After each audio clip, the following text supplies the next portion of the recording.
Channel को subscribe कीजिए, video को लाइक कीजिए, शेयर कीजिए। सागवाड़ा पंचायत समिति के ग्राम पंचायत नोखना की सरपंच लक्ष्मी रोध भाई शंकर रोध को एकता समाचार द्वारा कर्मवीर कोरोना योद्धा सम्मान पत्र से सम्मानित किया गया।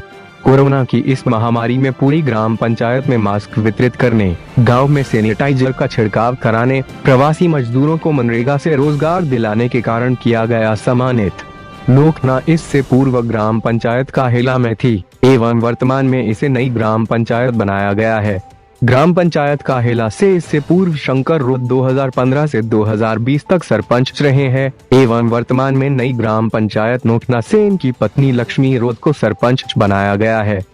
नई ग्राम पंचायत नोखना से सरपंच पद हेतु कुल 6 उम्मीदवार थे, जिसमें से ग्रामवासियों ने लक्ष्मी जी को 554 वोट दिए और 279 वोटों से जीत दिलाकर सरपंच बनाया।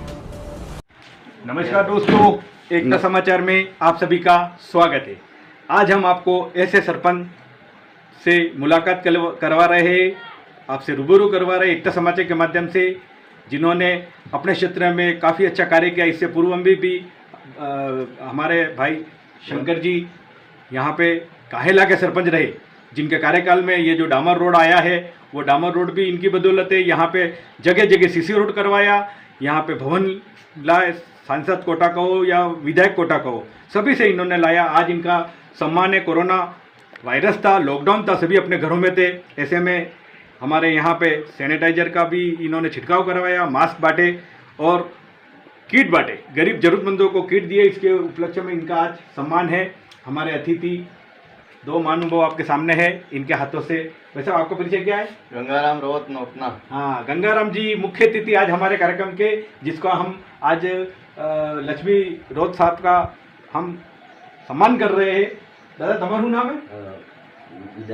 उदा भाई भी हमारे आज मुख्य अतिथि है। हमारे ये अतिथियों के द्वारा आज भाई शंकर जी और लक्ष्मी भाई को हम एकता समाचार के माध्यम से ये सम्मान पत्र दे रहे। कर्मवीर कोरोना योद्धा, जिन्होंने अपने क्षेत्र में अच्छा कार्य किया, इनका हम सम्मान से नवाज रहे हैं। आपका बहुत बहुत धन्यवाद साहब, बहुत बहुत धन्यवाद। सरपंच साहब बताइए, एकता समाचार की टीम आपके यहाँ पे आई है। एकता समाचार की टीम यहाँ पर आई है, हम उनका स्वागत करते हैं। मैडम, कौन सा क्षेत्र है ये और आपका गांव और आपका मकान कौन सी जगह है? ग्राम पंचायत नोखना। आपका पूरा नाम क्या है? लक्ष्मी देवी रोड। भाई साहब, आपका परिचय बताइए, कहाँ से हो आप? मैं श्री भाईशंकर रोध, पूर्व सरपंच ग्राम पंचायत काहेला और मेरा निवास स्थान है गांव नोखना। वर्तमान नई ग्राम पंचायत नोखना की सरपंच मेरी धर्मपत्नी लक्ष्मी रोध है। मैडम बताइए, आपको कितने वोटों से जीत रही और कितने वोट मिले आपको? 554 वोट मिले और 282 से मैं जीती। कोई कोरोना था, कोरोना लॉकडाउन था, लॉकडाउन में आपने आपके क्षेत्र में क्या क्या किया? तो सैनिटाइजर का काम करवाया, छिड़काव कराया और लोगों को समझाया। और क्या क्या किया मैडम आपने यहाँ पर? जगह जगह सैनिटाइज करा, छिड़काव कराया, सभी लोगों को समझाया। मैडम, केंद्र सरकार और राज्य सरकार की तरफ से अनुदान राशि कुछ आई थी, इसमें केंद्र सरकार ने, मोदी सरकार ने 500 रुपये सबके खाते में डाले थे, इनके सबके खाते में पैसा पहुंचा? हाँ, सबके खाते में गए। अच्छा, अभी लॉकडाउन था, लॉकडाउन में उज्ज्वल योजना के तहत जो गैस सभी महिलाओं को मिली है, आप भी महिला हो, तो सभी गैस की राशि उनके खाते में आई? हाँ, आई।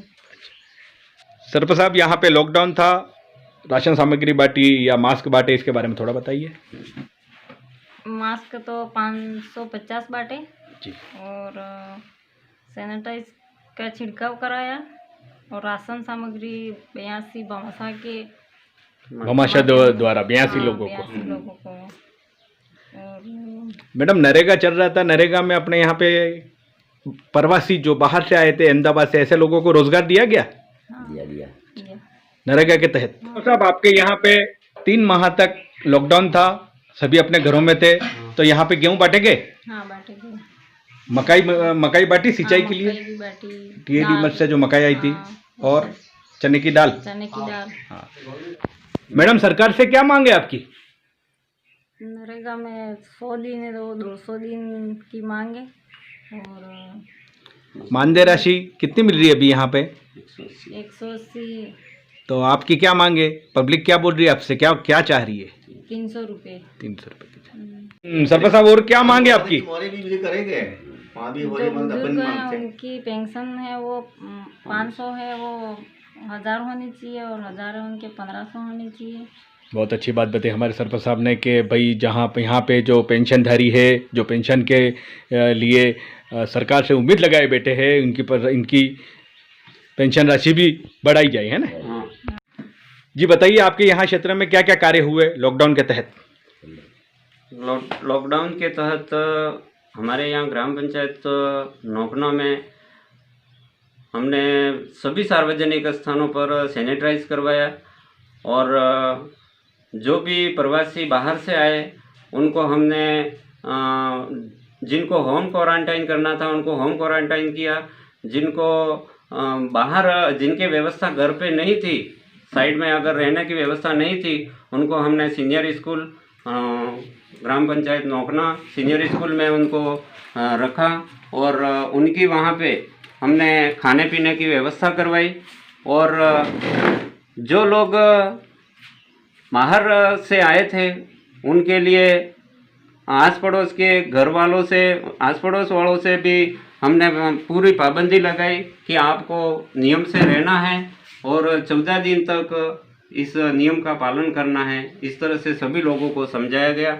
और हमारे यहाँ पर नरेगा की जितनी भी साइडें चल रही थी, पूरी साइडों पे हमने 550 मास्क बांटे, और वहाँ पे साइडों पे भी सभी लोगों को कोरोना के बारे में दूरी बनाए रखने के लिए सभी को समझाया। और काम पर भी जब भी आवे वो मास्क लगा करके ही आवे, और जहाँ भी जाए मास्क लगा करके जाए। सारी बातें जो है सभी लोगों को समझाया। हमारी ग्राम पंचायत में हमने जागरूकता अभियान चलाया। इसमें लोगों को समझाया कि प्रति व्यक्ति 2 गज की दूरी बनाए रखें, और जहाँ भी जावे भीड़ इलाके में ज़्यादा नहीं जावे, और मास्क लगा कर ही जहाँ भी जाना है वहाँ जावे। इस तरह से लोगों को हमने समझाया है। सर, यहाँ पे लॉकडाउन था, प्रवासी मजदूर बाहर से आए थे, उन प्रवासी मजदूरों को क्या क्या रोजगार दिया गया, और आपके यह क्षेत्र में राशन सामग्री कितने किट बांटे गए? प्रवासियों के लिए हमने यहाँ पर जो भी जॉब कार्ड धारी थे और जिनका नाम जॉब कार्ड से जुड़ा हुआ नहीं था, उनको हमने जॉब कार्ड में जोड़ करके उनको नरेगा में लगाया। और इसके बाद में जो जॉब कार्ड से वंचित रहे हैं उनके लिए नए जॉब कार्ड की व्यवस्था की गई है। और अभी जिनके प्रवासी जो है उनके लिए कैटल शेड और उनके भूमि समतलीकरण के लिए भी अभी आवेदन किया गया है, और ये व्यवस्था ग्राम पंचायत नोखना कितने लोगों को दिन में रोजगार दिया जा रहा था नरेगा के अंदर? पूरी ग्राम पंचायत में 1100 परिवार, 1100 श्रमिकों को रोजगार दिया जा रहा था। हमारे यहाँ पर विनोद जोशी जो पुनाली के हैं, उन्होंने 15 किट बांटे यहाँ पर गरीबों के लिए। और हमारे यहाँ जो राशन डीलर हैं उन्होंने भी घर घर जा कर के राशन का वितरण किया गया। और यहाँ पर जिनके भी ड्यूटी लगी थी गवर्नमेंट कर्मचारी, उन्होंने तन मन धन से पूरे जो समय उनको दिया गया था उनका पूरे समय उन्होंने ड्यूटी की, और सभी लोगों को समझाकर इन्होंने अपना कार्य किया। तो मैं इन सभी का आभार व्यक्त करता हूँ। सर बताइए, आपके क्षेत्र में कौन कौन सी समाज निवास करती है? सर, हमारे इस ग्राम पंचायत नोखना में पूरी ग्राम पंचायत एसटी बेल्ट है, पूरे आदिवासी निवास करते हैं यहाँ पर, और सभी गरीब परिवार हैं, सभी बीपीएल परिवार हैं। और हमारे ये ग्राम पंचायत नोखना बिल्कुल पहाड़ी इलाका है। यहाँ पर न तो बड़े बांध और पानी की व्यवस्था है, तो हमारे यहाँ पर जो भी जीवन यापन हो रहा है वो हमारे जो खाद्य सुरक्षा से जो राशन मिल रहा है उसके आधार पर भी है। और यहाँ की उपज हमें नहीं मिल रही है। और आसपास में हमारे कोई बड़ा बांध भी नहीं है, इसलिए हमारे ज़मीन का जलस्तर भी बहुत नीचे है। तो हमारे ये अगर खाद्य सुरक्षा में जो भी वंचित लोग हैं इनको अगर जोड़ा जाए तो लोगों को काफ़ी राहत मिलेगी। जी बताइए, आपने क्या क्या प्रस्ताव बनाया और विधायक कोटे से क्या मांग करी है आपने सब? सर, हमने ये मांग करी है कि यहाँ से नोकना से भागेला एक डामरीकरण रोड हमारा ज़रूरी है। और एक गांव से दूसरे गांव से आने जाने का संपर्क जो है वो सही नहीं है। तो डामरीकरण अगर रोड हो जाए तो हमारे लोगों के लिए आने जाने की सुविधा बन जाएगी। और हमारा ये ग्राम पंचायत नोकना है जो पहाड़ी इलाका है, यहाँ पर पानी की बहुत दिक्कत है। एक तो फ्लोराइड भी है यहाँ पे, जो पानी की व्यवस्था है जो हैंडपम्प वगैरह है उसमें भी फ्लोराइड आ रहा है। और कुओं का पानी है वो जलस्तर बिल्कुल नीचे है और लोगों को काफ़ी समस्याएं आ रही है। तो हमारे सागवाड़ा विधानसभा के विधायक महोदय से हमारी यही मांग रही है कि हमारे ग्राम नोकना में एक बड़ा बांध हो जाए और इसकी मांग हमने रखी है। अगर ये बांध का कार्य पूर्ण हो जाए और हमारी मांग है वो पूर्ण हो जाए तो हमारे यहाँ के सभी लोगों के लिए, किसानों के लिए और गरीबों के लिए, और कुओं में जो पानी का जलस्तर बिल्कुल नीचे है वो ऊपर आ जाए और सिंचाई की सुविधा बन जाए। इसलिए हमने हमारे विधायक जी श्री राम प्रसाद जी डेंडोर साहब से हमने ये मांग रखी है कि गांव नोकना में हमारे एक बांध की मांग रखी है। बहुत ही अच्छी बात बताई। पेयजल के लिए आपने यहाँ पे प्रोसेस की मात्रा सबसे ज़्यादा है, तो ये सिंचाई के लिए अगर बांध बन जाता तो सिंचाई के लिए बहुत अच्छा साधन बन जाएगा। हमें ज्ञात है भाई शंकर जी कि आपके 2015 में जब आप चुनाव लड़े थे तो पूर्व में भी आपसे हमारी मुलाकात हुई थी। उसके अंदर हम पूर्व में पहले आ चुके हैं यहाँ पे, तो यहाँ पे बहुत बड़े बड़े खड्डे थे। तो इसके बारे में थोड़ा बताइए, आपके प्रयास से ये जो आज डामर रोड कहाँ से कहाँ तक बना? सर, हमारे जब 2015 में मैं सरपंच का चुनाव जीता तो उस समय ग्राम पंचायत काहेला में 4 गांव थे मेरे पास में, और चारों गांवों में सीसी रोड की व्यवस्था बिल्कुल नहीं थे। बिल्कुल कच्चे उबड़ खाबड़ रोड थे, जिसको हमने नरेगा के माध्यम से सही करवाया। इसके बाद में सीसी रोड बनवाए और जहां स्कूलें हैं और आंगनवाड़ी केंद्र हैं जहां जर्जरा अवस्था थी, बिल्कुल बच्चों के बैठने की व्यवस्था नहीं थी, ऐसी आंगनवाड़ी केंद्रों और स्कूलों में चाइना मैजिक का कार्य करवाया। और वर्धा से डोलवर रोड हमारा बिल्कुल उबड़ खाबड़ था, बड़े बड़े खड्डे थे। यहाँ से कोई भी डिलीवरी के लिए अगर किसी को सागवाड़ा ले जाना है या पीएससी टामटिया ले जाना है तो हमारे काफ़ी समस्या थी। और बीमार व्यक्ति को भी अगर यहाँ से सागवाड़ा या इधर दोवड़ा साइड ले जाना है तो हमारे काफ़ी समस्या थी, बड़े बड़े खड्डे थे और लोगों को बहुत असुविधाएं थी। लोग मेरे जो सरपंच का जो चुनाव जीता मैं, वो उनकी मांग भी यही थी कि हमारे नया सरपंच हो और नया सरपंच बन के फिर हमारा ये काम करे। तो मैंने भी उनकी जो बात थी, उनकी जो राय थी, जो इच्छा थी, उस पे पूरे गांव के सहयोग से पूर्व विधायक अनीता जी कटारा से हमने मांग रखी और हमारी मांग को सार्थक करते हुए अनीता जी कटारा साहब ने ये हमारा वर्धा से डोलवर डामरीकरण रोड करवाया। और यहाँ से वर्धा जाने के लिए बच्चे जो थे वो सीनियर स्कूल हमारे यहाँ थी नहीं और सेकेंडरी स्कूल थी। बच्चे हमारे यहाँ जो जीबों में और छोटे वाहनों में बिल्कुल ऊपर नीचे लटक लटक के जा रहे थे, उनके लिए भी जीवन का खतरा था। और इधर रोड भी उबड़ खाबड़ था और जाने की आने जाने की व्यवस्था भी सही नहीं थी और इनके रोज का समय भी बर्बाद हो रहा था। यहाँ से जाना और वहाँ से आना, तो पढ़ाई भी सही तरीके से नहीं हो पा रही थी। इसलिए हमने और पूरे गांव के सहयोग से फिर हमने अनीता जी पूर्व विधायक से हमने मांग की और हमारे मैडम ये भारी समस्या है और हमारे स्कूल सीनियर होना चाहिए।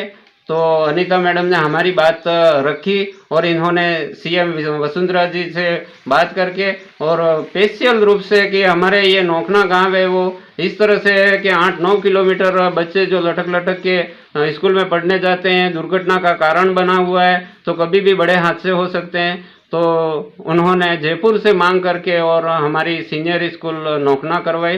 तो मैं अनीता जी कटारा विधायक, पूर्व विधायक को भी मैं धन्यवाद देना चाहता हूं। और आज जैसे ही उन्होंने सीनियर स्कूल दिया और आज पहली बार हमारा रिजल्ट भी 100% रहा है सीनियर स्कूल नोखना का। और इसमें 11 बच्चे फर्स्ट डिवीज़न पास हुए हैं, 13 बच्चे सेकंड डिवीज़न पास हुए हैं और 100% हमारा रिजल्ट रहा है। बड़ी खुशी की बात है, शंकर भाई ने हमें बहुत ही अच्छी बात बताई भाई शंकर जी ने कि भाई यहाँ पे जो पूर्व विधायक अनीता जी कटारा का जो जन सहयोग रहा, अनीता जी कटारा ने मुख्यमंत्री के पास जाकर ये जो काम लाए और विधायक कोटे से इन्होंने जी दिया, उसके लिए ये पूरा गांव उनका धन्यवाद अर्पित करता है और उनको साधुवाद देता है। भाई शंकर जी की मेहनत भी रंग लाई और आने वाले समय में हम ये चाहते हैं कि भाई आज इनकी पत्नी लक्ष्मी जी जो सरपंच बनी है उन पे भी काफ़ी उम्मीद है पूरे गांव वालों की, तो उन पे ये खरे उतरेंगे। 5 साल तक इनका बहुत ही विकास करेंगे। शंकर जी बताइए क्या चाहते हो आप, सरकार से क्या मांग है आपकी? सर हमारे ये ग्राम पंचायत नोखना से हमारी यही मांग है कि ग्राम पंचायत नोखना में जितने भी नए राशन कार्डधारी है और जो खाद्य सुरक्षा से वंचित है उन सभी को खाद्य सुरक्षा से जोड़ा जाए, यही हमारी ग्राम पंचायत नोखना की मांग है। ये हमारे सरपंच साहब भाई शंकर जी, बताइए आगे क्या कहना चाहते हो आप और किनका आभार मानते हो? मैं यहाँ पर हमारे सभी टीचर गुरुजन जी हैं जो हैं सभी स्कूलों के जिनकी यहाँ पे ड्यूटी लगाई गई थी, इनमें एनएम है और आंगनवाड़ी कार्यकर्ता है और हमारा पुलिस थाना वर्धा और पीएससी टामटिया जो डॉक्टर साहब समय समय पर यहाँ पर आए और यहाँ पर इन्होंने बहुत सारे काम घर घर जा कर के इन्हें सबको पाबंद किया और इन्होंने बहुत अच्छा काम किया। मैं इनका आभार व्यक्त करता हूँ।